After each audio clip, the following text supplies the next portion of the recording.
Feliz manhã para todos. Primeira Tessalonicenses, capítulo 4, versículo 16. Quando o Senhor, ao sinal dado, que sinal é esse? E vai apontar a vinda do Senhor. Que sinal é esse? Quando o Senhor, ao sinal dado, a voz do arcanjo e ao som da trombeta divina, descer do céu, então os mortos em Cristo ressuscitarão primeiro. Em seguida, nós, os vivos, no caso, Paulo falou como se ele estivesse vivo, não? Mas isso foi no primeiro século, não? Quem está vivo hoje somos nós, não? Nós, os vivos, é quem está vivo nessa geração, a última geração, a geração do fim do fim.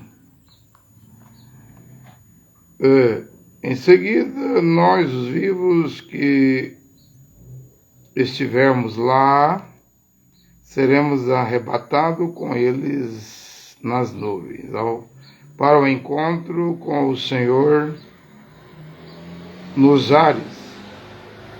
E assim estaremos para sempre com o Senhor. Consolai-vos, pois, uns aos outros com essas palavras. Então, os que morreram,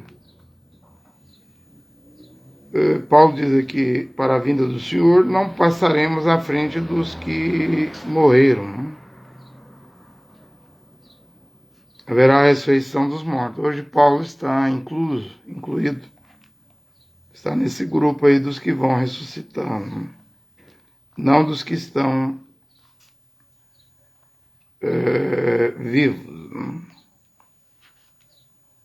Mas ele estará no rapto, porque o rapto é composto de santos ressuscitados e santos vivos. Devo fazer uma pergunta nesta hora. É você um santo? É você uma santa? Você vai me responder, eu sou católico. Não é a pergunta que eu fiz. Sou protestante batista, protestante luterano, protestante metodista, protestante presbiteriano, protestante anglicano, protestante puritano, protestante congregacional. Não é a pergunta que eu fiz. Eu perguntei se você que vê e escuta essas pregações, você é santo? Um homem santo? Um marido santo? Um esposo santo? Um filho solteiro santo? Pratica a santidade? Não, mas eu sou da Igreja Assembleia de Deus Pentecostal Evangélica, da CCB, Congregação Cristã no Brasil, a do véu. Não é a pergunta. Eu sou da Quadrangular. Não é a pergunta. Não há templo na cidade celestial. Não há religiões lá, não há igrejas organizadas lá, denominações. Você é uma mulher santa? Eu sou da Deuteropentecostal, Deus é amor, Casa da Bênção. Brasil para Cristo, sou neopentecostal, da Universal, Mundial, Internacional, Sara Nossa Terra. Renascer, Videira. Essa não é a pergunta. A pergunta é você um santo? Eu faço a pergunta para mim mesmo. Eu aqui, o pregador André Luiz, É você, santo pregador André Luiz? Eu vou responder que eu estou lutando para ser santo. Estou batalhando para ser santo. Estou na peleja, no combate, para ser santo. Pelo menos eu vou dizer isso, que eu estou lutando. Porque eu não pertenço à igreja católica, eu não estou aí. Não pertenço às igrejas protestantes, eu não estou aí. Não pertenço às igrejas pentecostais, evangélicas, deuteropentecostais e nem igreja do neopentecostalismo. Eu não estou nessas igrejas. Estou fora.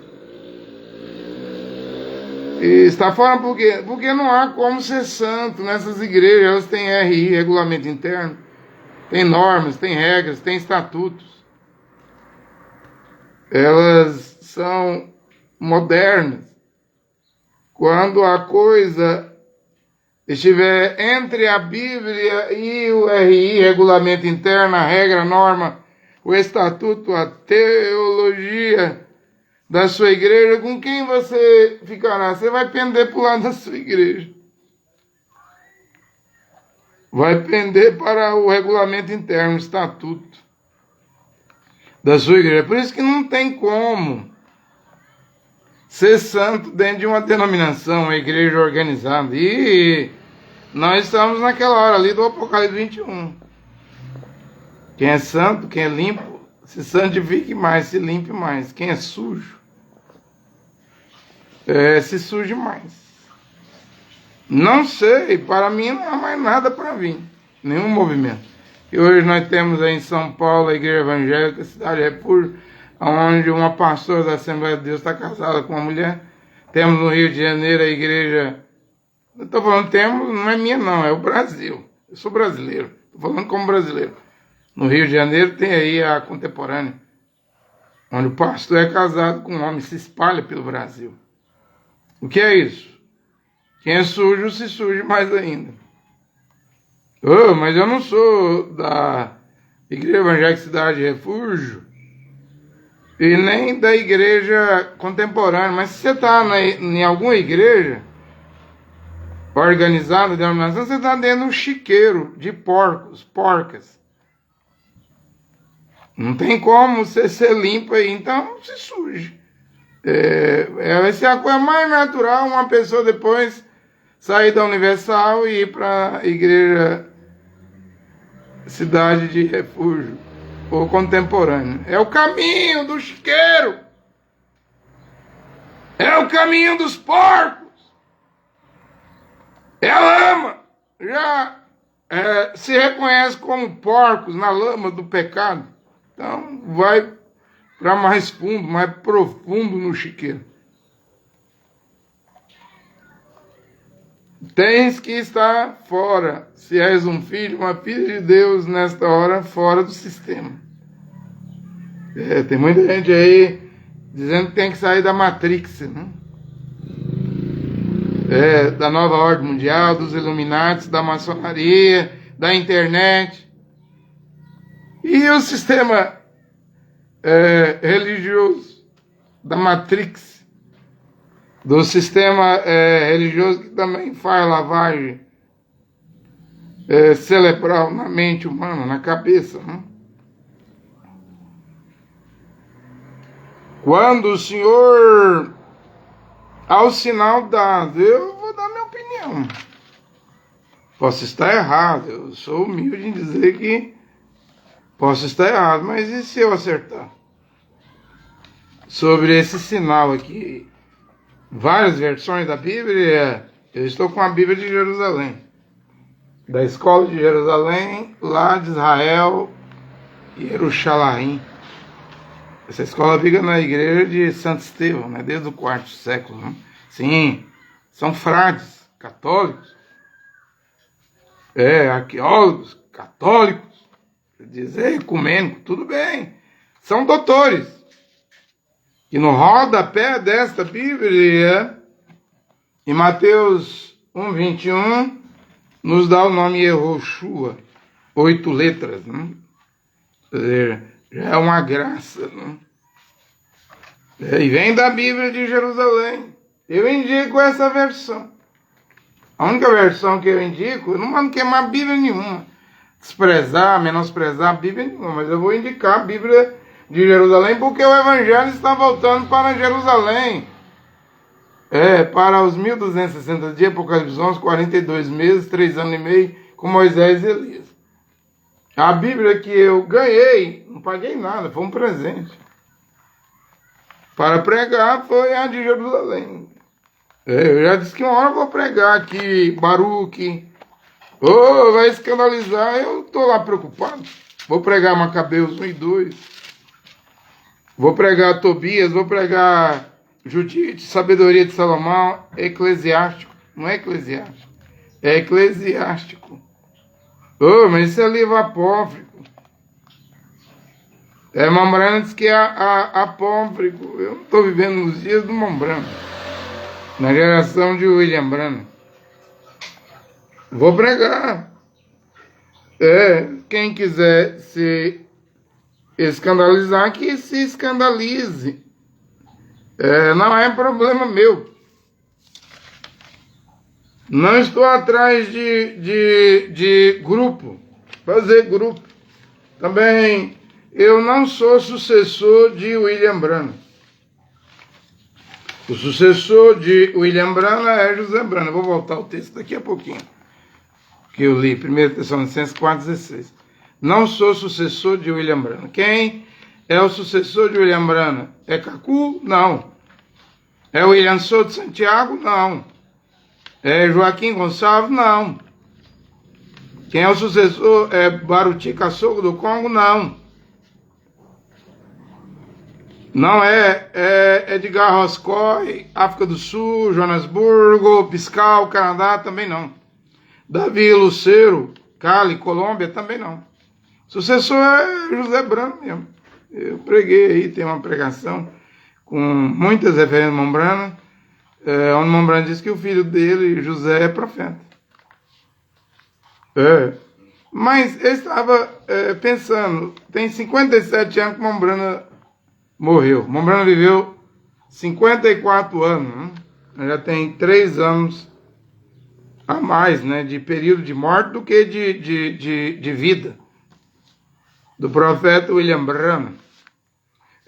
José Branham é o sucessor, tomou o lugar do pai, né? Porém tem toda essa problemática do 7º selo, né, aí na voz de Deus, nunca foi corrigido, nem será corrigido, né? Eu não estou aqui para corrigir a voz de Deus, mas eu estou aqui nesta hora como pregador, não sou profeta também. Não estou buscando ser profeta, não desejo ser profeta. Só um pregador que está a procurar nesta hora a vontade perfeita, o certo, o que é correto. Então, o sucessor de William Branham é José Branham. Você quer procurar o sucessor? Quer seguir o sucessor de William Branham? José Branham. Simplesmente é José Branham. E ele diz o que eu digo, o pai dele diz, o profeta da hora é o Espírito Santo. Mas há 5 ministérios da palavra, 5 ofícios. Primeiro apóstolo, profetas, evangelistas, pastores e doutores. Então, temos que ver nesta hora sobre quem o Espírito Santo, que é o profeta da hora, está sobre quem nesta hora? Com a palavra original, a sã doutrina de Paulo.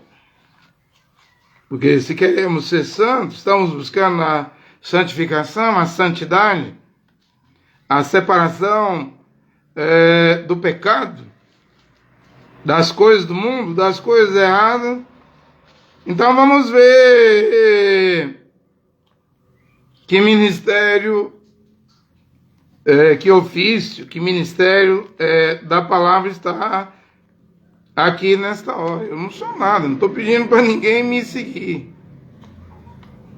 Não estou pedindo isso, estou a pregar. É claro que eu também acredito que a pregação tem poder, a fé. Romanos 10:17. Vem por ouvir a pregação da palavra de Cristo. Eu sei o poder que tem a pregação. Então estou me esforçando, procurando pregar corretamente. Não sou sucessor de William Branham, não sou profeta, não busco ser profeta, mas sou um pregador. O que você é aí em Efésios 4:11? Você é apóstolo? Apóstolo eu fui 10 anos. Apóstolo do Cacu, né? Você é profeta? Eu não sou profeta.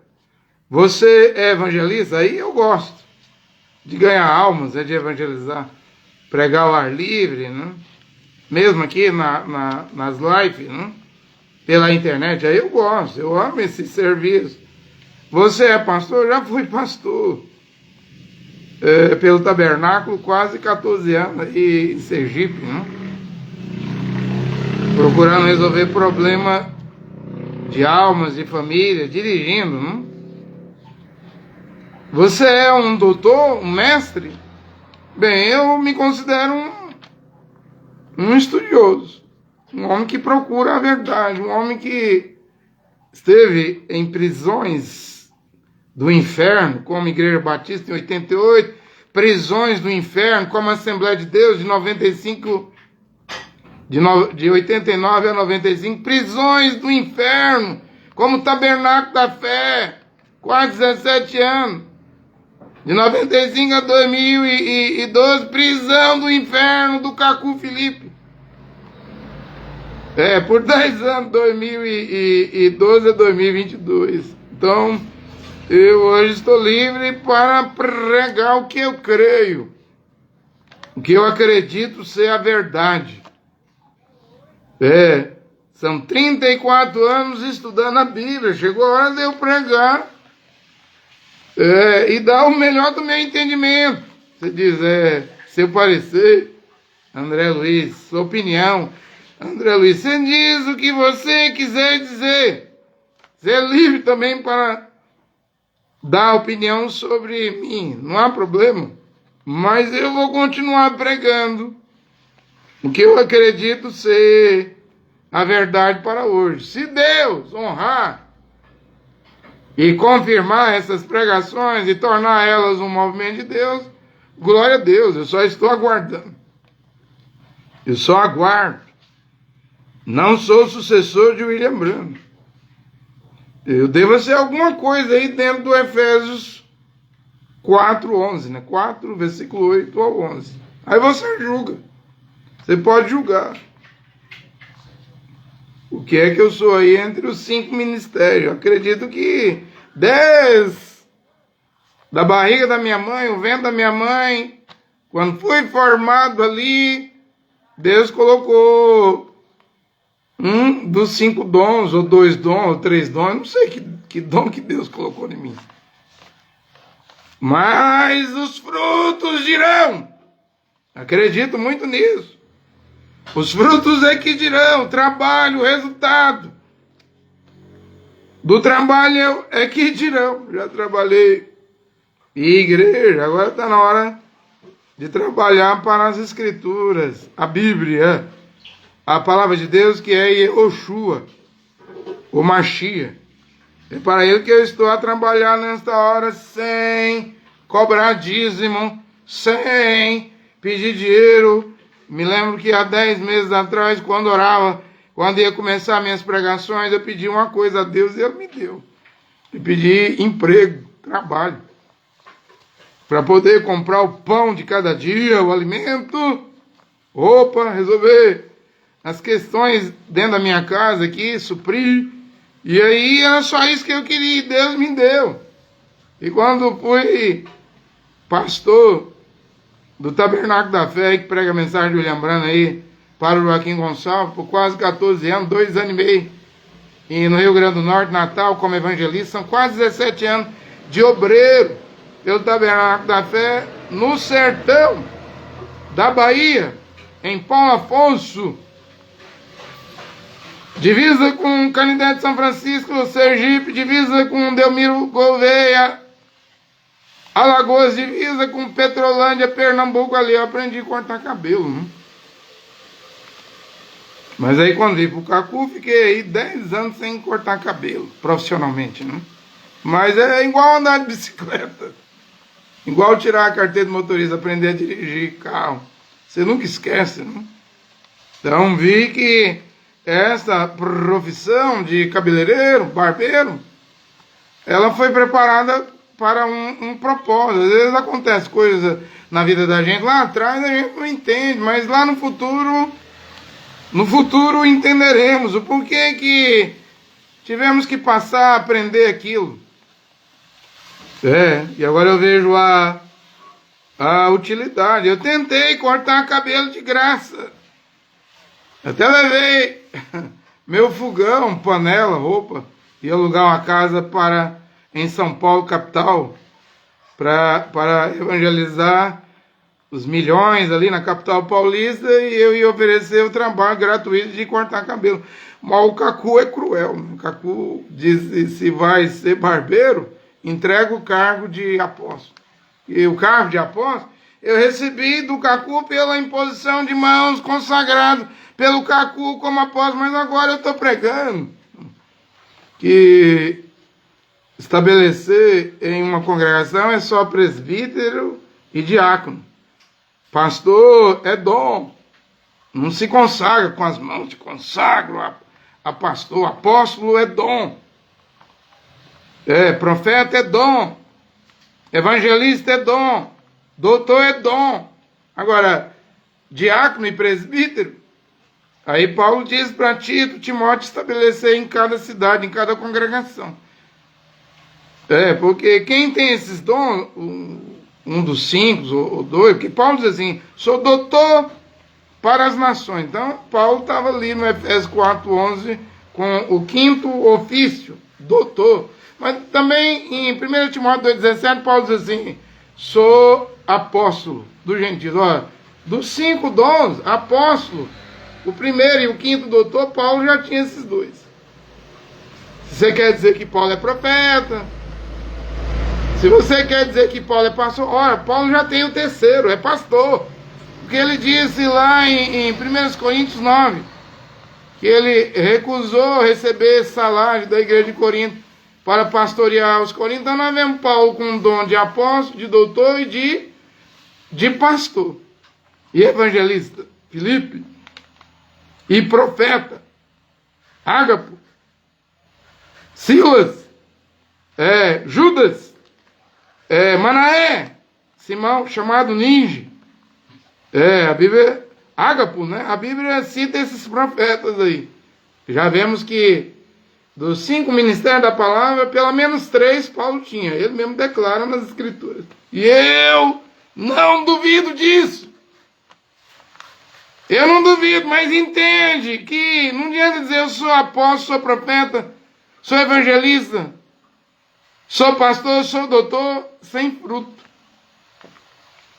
Os frutos. Paulo tinha esses frutos para provar que ele era apóstolo. Paulo tinha frutos para provar que ele era pastor.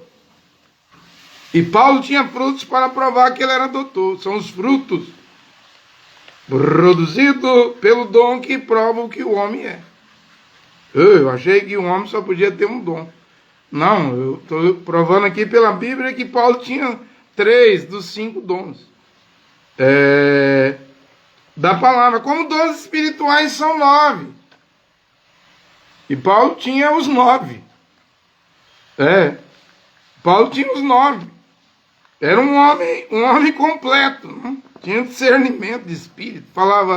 Ele dizia: eu falo em língua mais do que vocês todos. Tinha o dom da ciência, de conhecer mistérios.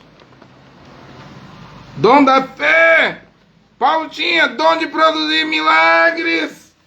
Fez um coxo paralítico andar. Dom de cura. Numa viagem, uma serpente picou alguém lá, a pessoa ia morrer, Paulo orou, a pessoa foi... picou Paulo, né? Paulo não morreu, a pessoa estava com desinteria, né? Paulo orou e foi curado. Porque esses dons, os 9 dons, são ferramenta para o trabalho, né?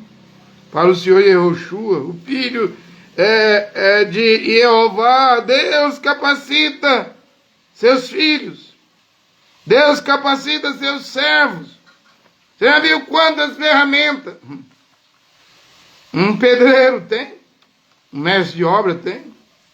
Tem gente que é mestre de obra. Ele é carpinteiro, pedreiro, encanador, eletricista, servente. Um tempo atrás eu contratei um aqui em casa, né? Ele tem todo tipo de ferramenta, eletricista. Um mestre de obra, né? Paulo era como um mestre de obra, estava equipado, qualificado, preparado para o trabalho de Yehoshua Mashiach. Então eu sou um pregador, que estou a pregar nesta hora, né? Graças a Deus. Vimos aí que mesmo os nabi, porta-vozes, profetas, estão sujeitos à doutrina de Paulo aí no livro de Atos, né? Se Deus vai levantar nabi hoje, profetas, porta-vozes, porque quantos profetas tem aí no livro de Atos? Ágapo 1, Silas 2, Judas 3, Manaé 4, Simão, chamado Nige 5. Não é só um profeta numa geração. Temos no livro de Atos vários profetas. Temos 1 Coríntios 12, a hierarquia, os 8 degraus. Primeiro apóstolo, segundo profeta, terceiro doutores. Aí vem assistência, governo, língua, curas. Veja que o primeiro degrau é o apóstolo. O profeta não está na hierarquia em primeiríssimo lugar, ele está em segundo lugar. Por isso que Paulo diz em 1 Coríntios 14, 34 a 38, se alguém acha que é profeta, diz ser profeta, reconheça que o que eu vos escrevo são mandamentos do Senhor. E nós vemos um nabi, um porta-voz, um profeta mensageiro, sendo companheiro de Paulo nas viagens. Silas, a Bíblia diz que Silas era profeta. Silas e Judas, acho que é Atos 13, versículo 1. Porque ele substituiu Barnabé. Agora, que doutrina Silas trouxe? Não vi nenhuma doutrina. Que doutrina Ágabo trouxe? Eu não vi nenhuma doutrina. Você conhece a doutrina de Manaé, de Judas, de Simão chamado Nige, varões profetas lá em Antioquia? Conhece o livro do profeta Ágabo, livro do profeta Silas, livro do profeta Judas, livro do profeta Manaé, livro do profeta Simão de Nige? Esses homens nem livro tem. O único que podia escrever ali para os países, nações, era Paulo. E Paulo fechou em Gálatas 1:8, se um anjo descer do céu e pregar evangelho diferente do que eu tenho entregado, considere maldito, amaldiçoado, anátema. Então, se você está seguindo livro de profeta Cacu, literatura, Isaac Padidier, os dois dizem, está uma briga na costa do Martim agora. Cacu disse ser Mateus 25:6, Isaac Padidier também disse ser Mateus 25:6, os dois têm literatura. Sem falar aqui do Brasil, Porto Rico, William Souto. Você vai seguir livro de qual profeta? Eu vos aconselho a voltar para a Bíblia, para as 14 epístolas, cartas de Paulo, que tem a vida eterna, a salvação para as nações. Largue esses livros. Largue esses profetas, polígamos, mulherengos. Volte à palavra. Eu não sei o que eu sou em Efésios 4:11, mas é dito aí que quando Deus levanta um verdadeiro Efésios 4:11, é para livrar os filhos de Deus de ventos de doutrina, de heresia, falsos ensinamentos, falsidade, sedução, engano religioso. Então eu estou inserido aí em Efésios 4:11, mas não sei o que eu sou. Eu estou aguardando Deus confirmar. Ainda aguardo ele, Jeová Deus, o Pai e seu filho Yehoshua confirmar o que eu sou. Até lá vou pregando. vou pregando a palavra de Deus, vou convidando a voltar a Paulo. Ô pregador André Luiz, qual é o seu objetivo com suas pregações? Eu só tenho um objetivo, uma meta. O que significa a palavra objetivo? É aquilo que se pretende alcançar quando se realiza uma ação. No caso, as minhas ações são os meus sermões, as minhas pregações. Não tenho vontade de escrever livro nenhum. Eu tenho vontade de pregar.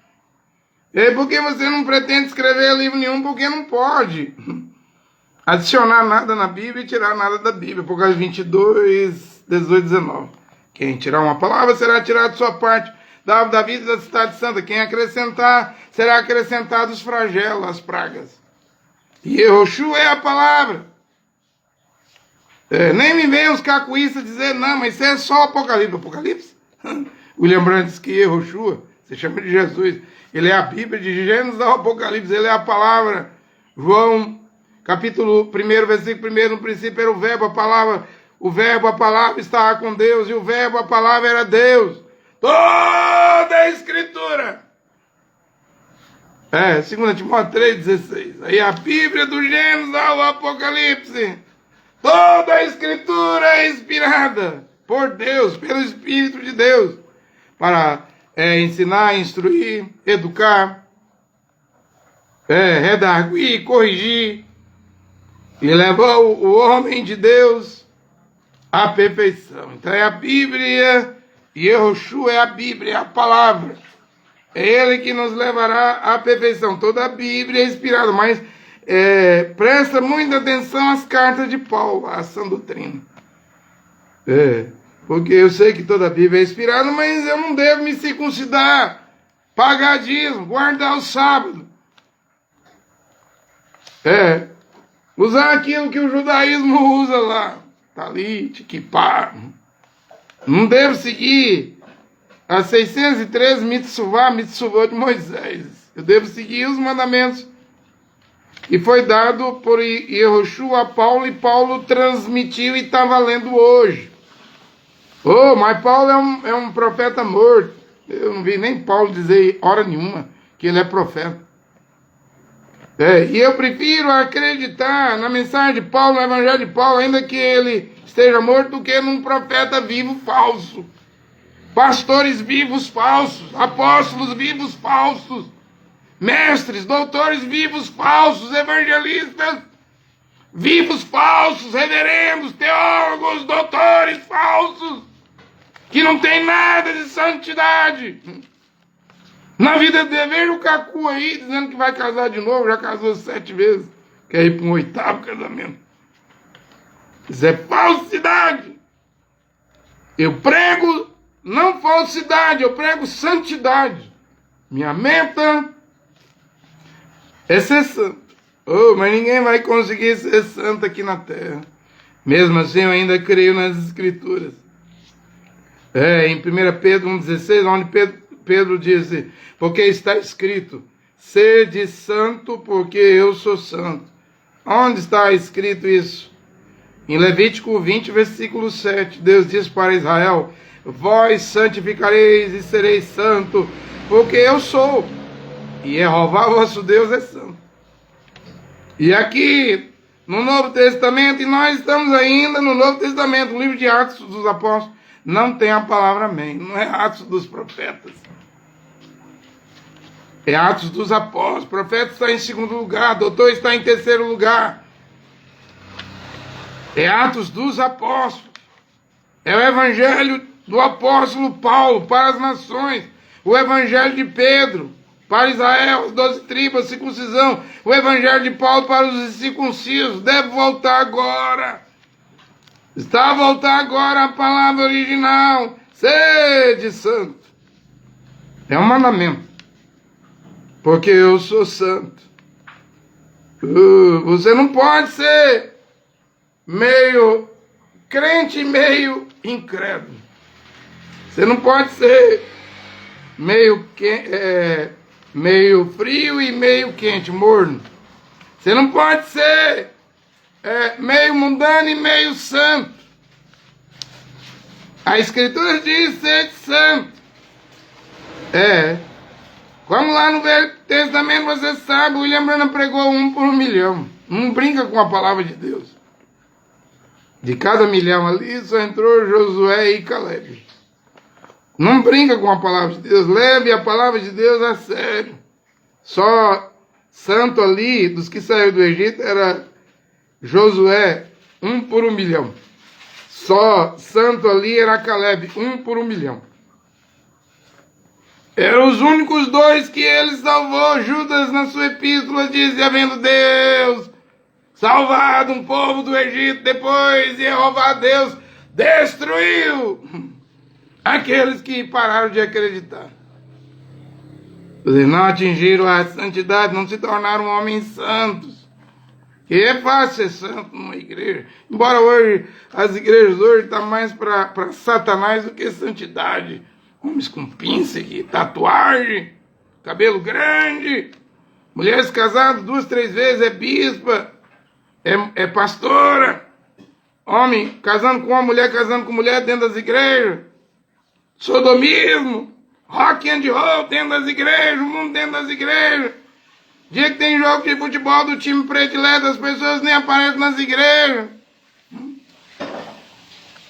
Não há santidade nas igrejas.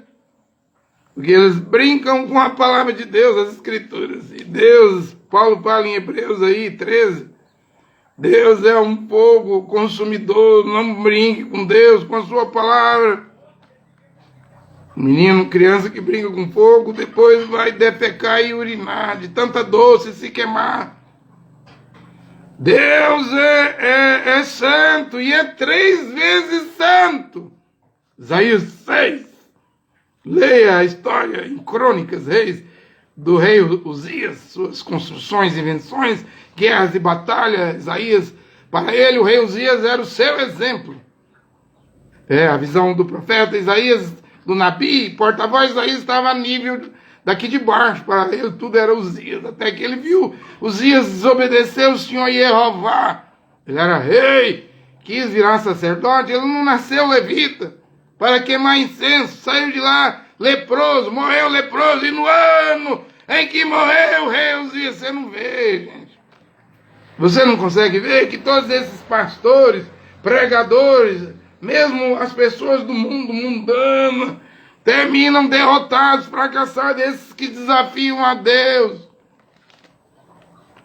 E tá ali, morreu aí a rainha do rock, tá morrendo os reis, né? E rainha, rei do futebol, no Brasil, rei do rock.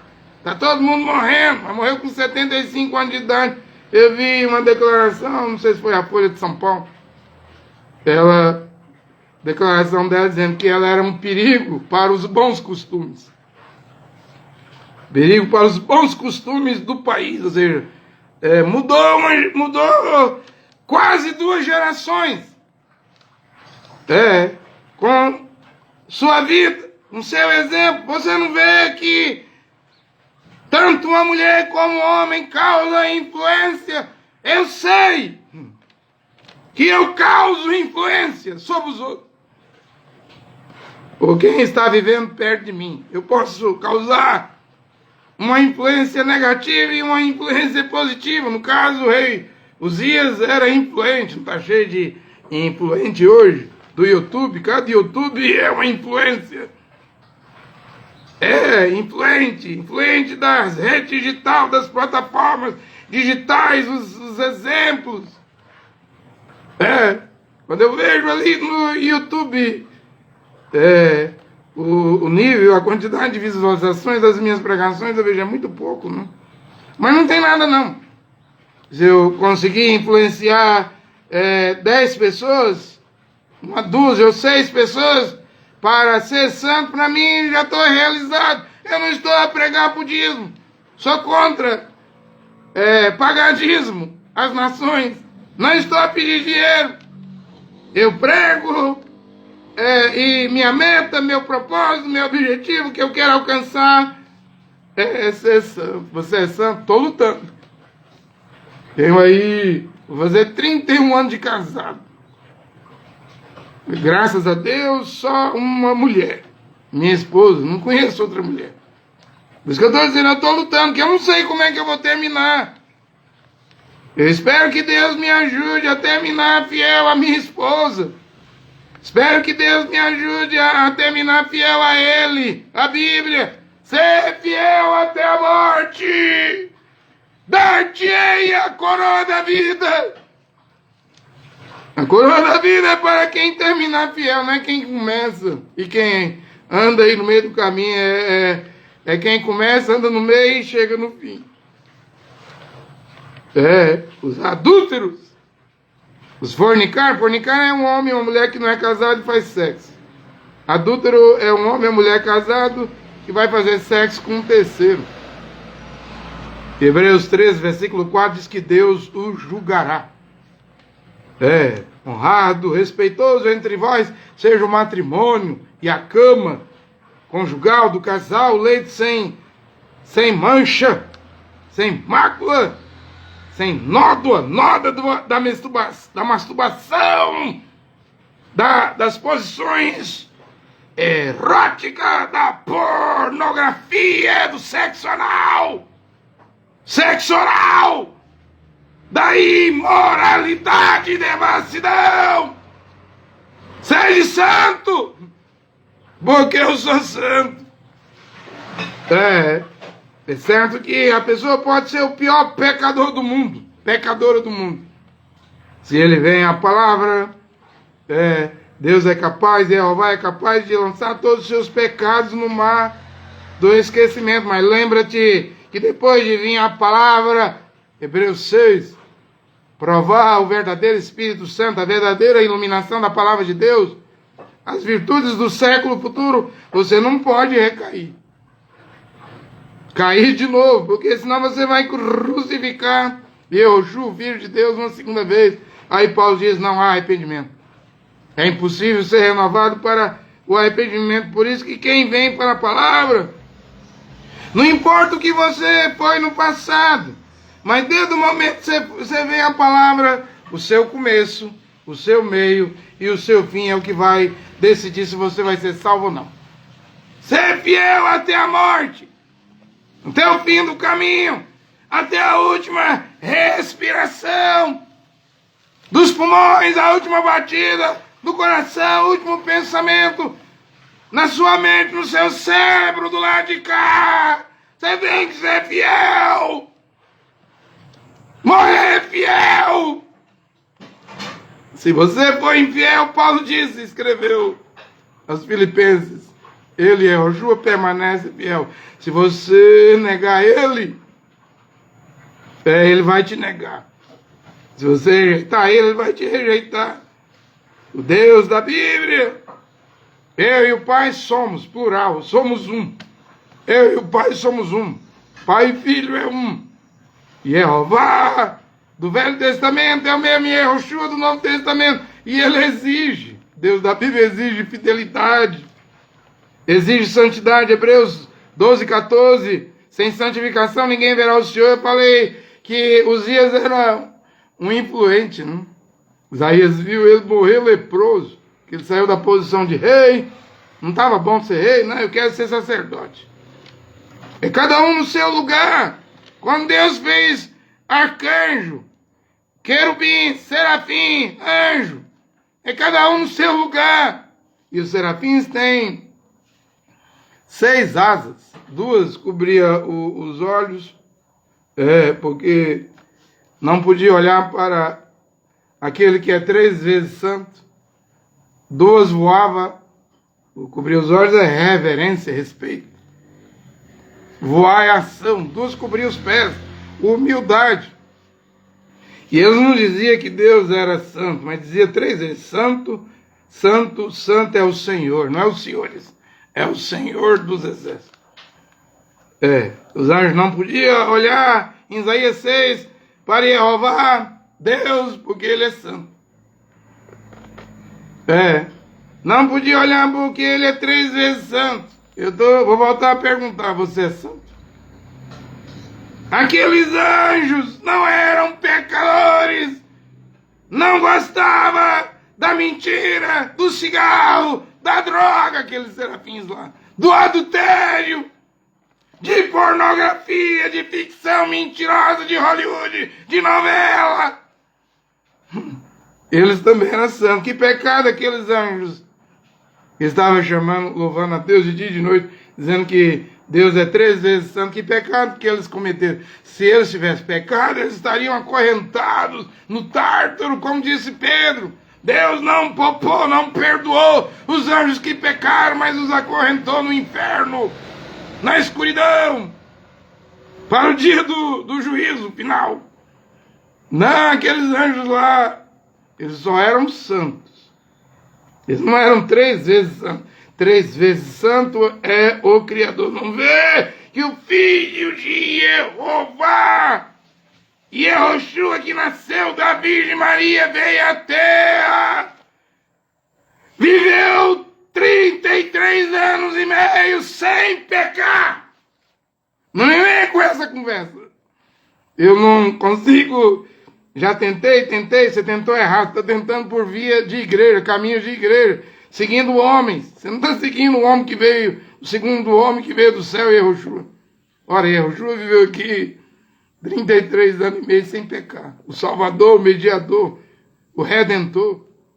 E aquele que está no Mashiach, nova criatura é.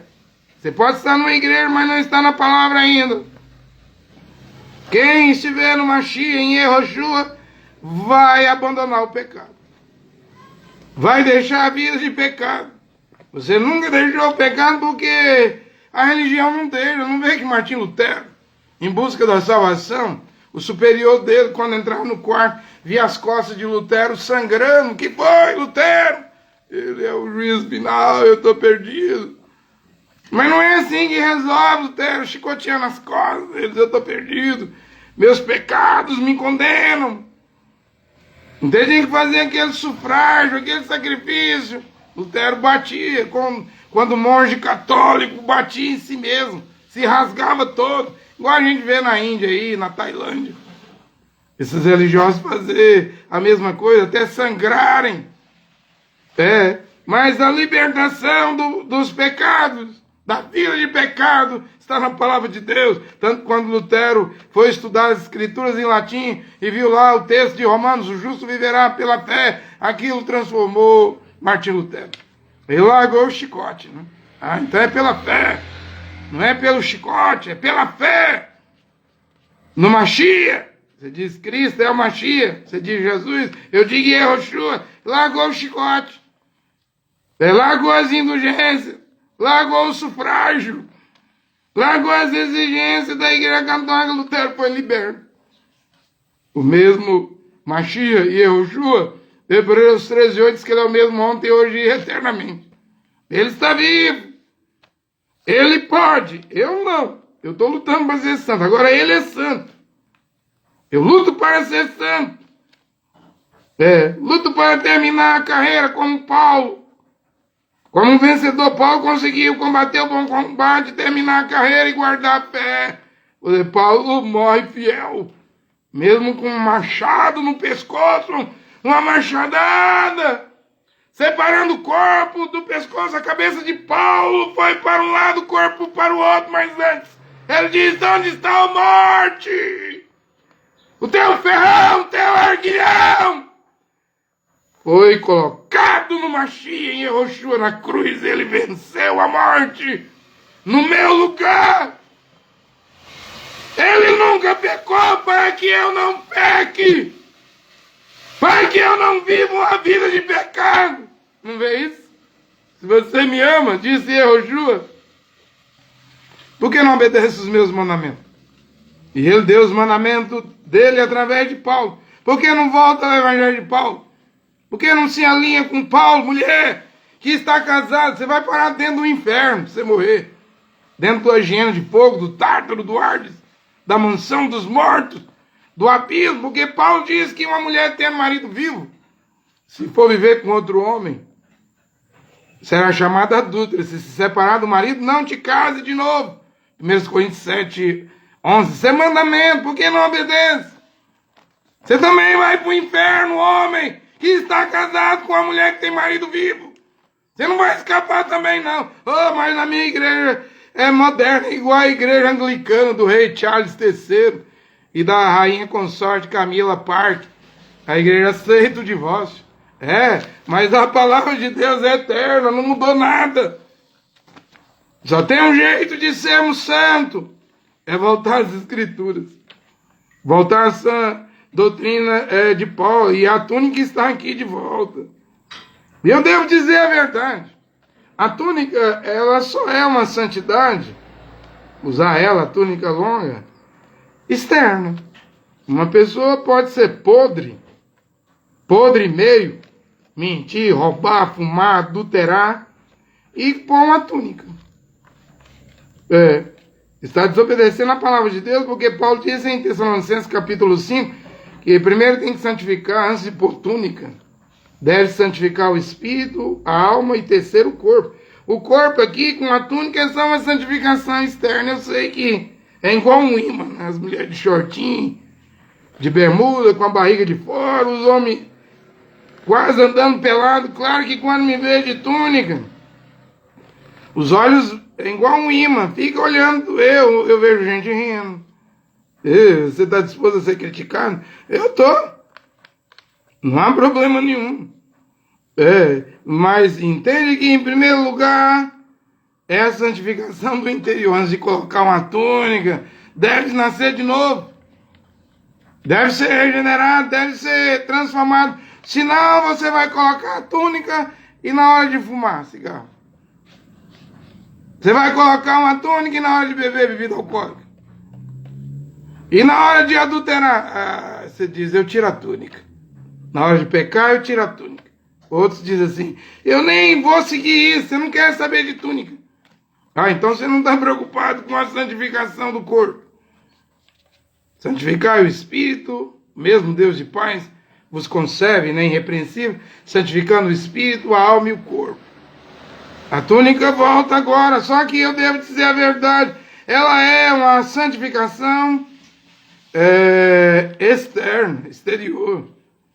E Yoshua estava de túnica em Apocalipse 1:13. Eu disse que eu estou trazendo a túnica, ainda não trouxe o vestido e a capa.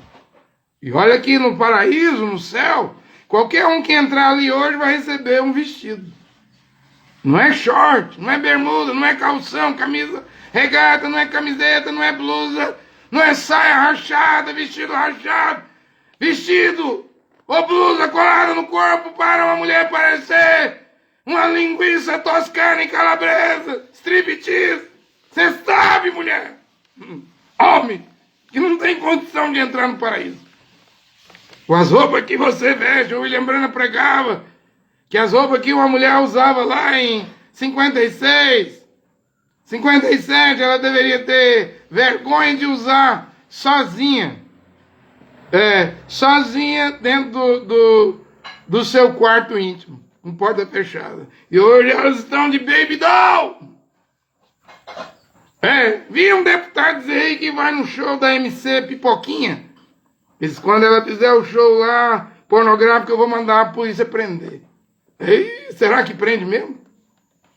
Será que vai parar a pornografia do mundo? Sede santo! 1 Pedro 1,16, porque eu sou santo. Hebreus 12,14. Sem santificação ninguém verá o Senhor. O Senhor é 3 vezes santo. Viveu aqui na terra o Senhor, Yoshua. Nunca mentiu, nunca adulterou, nunca roubou. Ele viveu aqui sem pecado nenhum. Nosso Salvador, para que você olhe para Ele. Ele é o autor e consumador, Yoshua. Ele é isso da nossa fé. Lembra de que os anjos são santos. Lembra de que Jeová Deus é 3 vezes santo. Lembra de que o pecado não entrará no céu. A vida de pecado vai entrar pecadores que eram pecadores na terra, mas lá no céu se tornaram, aqui na terra se tornaram homens e mulheres santos. As santas mulheres de Deus, donas de casa.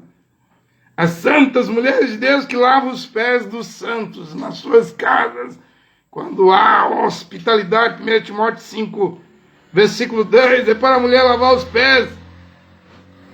Timóteo grego, isso é na Grécia, Europa, então também está aqui agora na América do Sul. Mandamento para entrar no céu. A mulher lavar os pés dos santos, dos irmãos.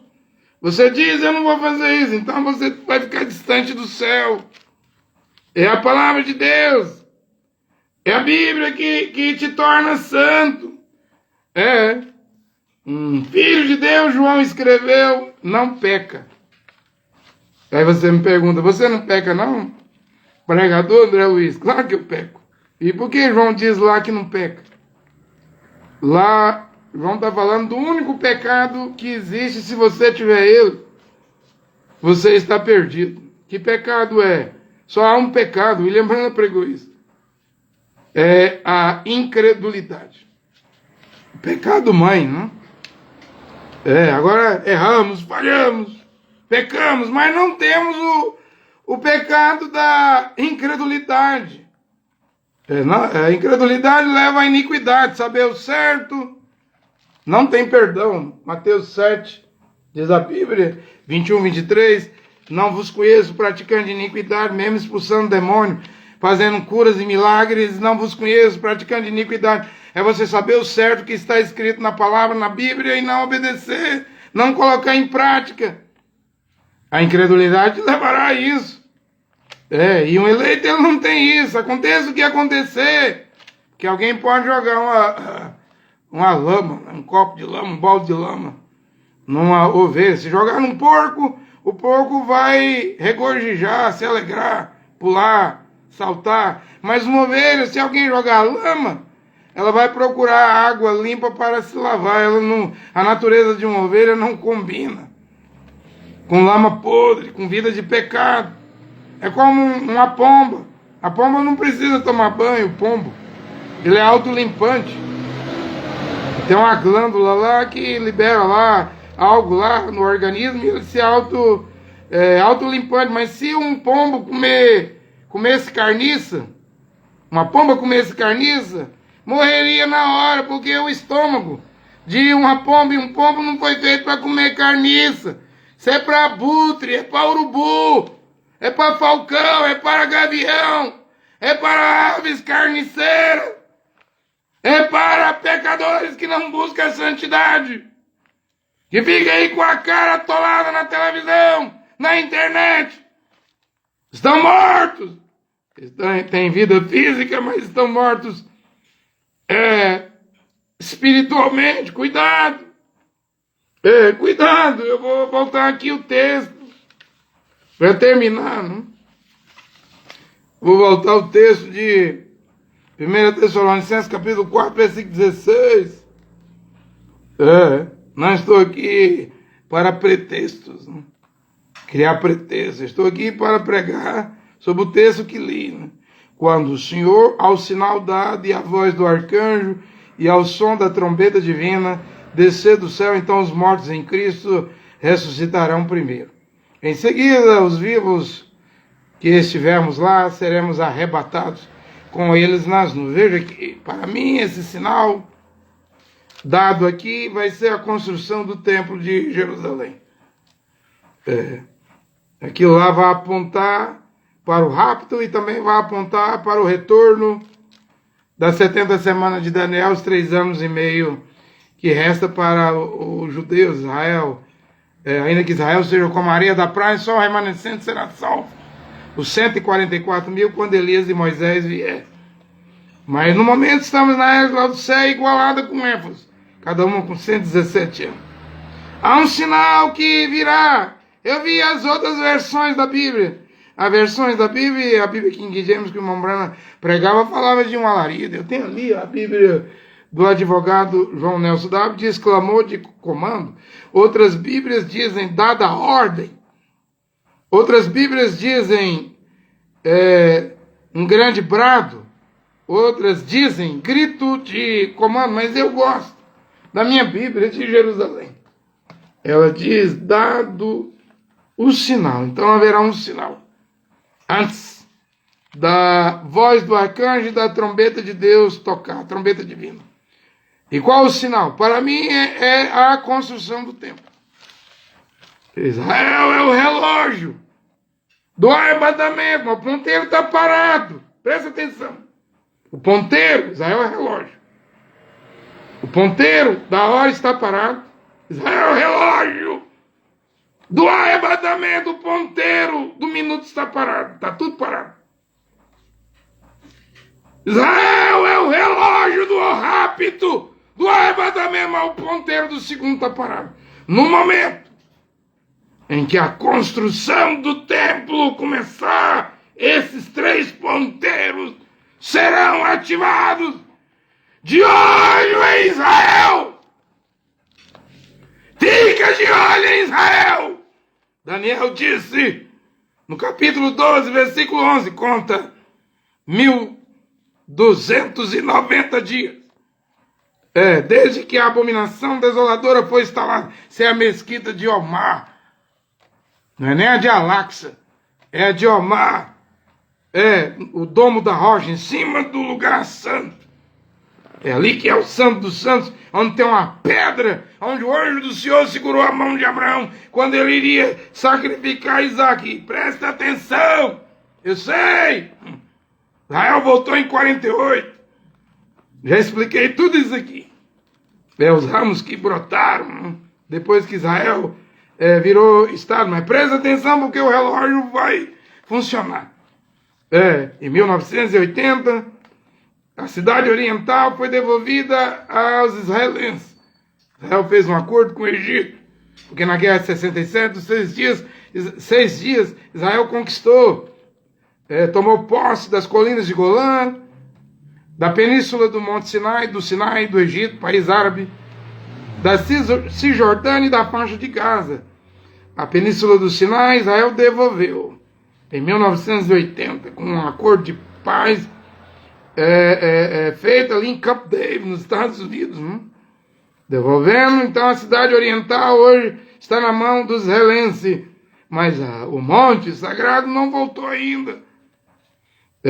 Daniel disse, bem-aventurado aquele que persevera firme. O Senhor Yahushua disse em Mateus 24, 12, aquele que perseverar firme até o fim será salvo. E Daniel diz, aquele que persevera esperando, aguardando os 1135 dias, Daniel 12. 1335 dias. Se a mesquita muçulmana foi instalada no ano 690, isso já é agora para o ano 2025, mas muitos dizem que a mesquita foi instalada no ano 691. Então vai ser para o ano 2026. Tudo depende quando que essa mesquita foi instalada. A abominação desoladora. Os ponteiros vão funcionar. O rapto vai vir, o arrebatamento. O templo vai ser construído. Está tudo programado. Somos a última geração que fazer. Ser de santo. Abandona o pecado, abandona as igrejas, abandona os vícios. Abandona tudo aquilo que desagrada o Criador. Tudo aquilo aonde o Criador não está, saia disso. Abandone isso. Vai, não peques mais. Enquanto há este restinho de tempo, porque o sinal vai ser dado. Que Deus, o Pai, Jeová e seu filho Yehoshua, Mashiach, abençoe os filhos e filhas de Deus nesta hora com esta pregação. Amém e amém.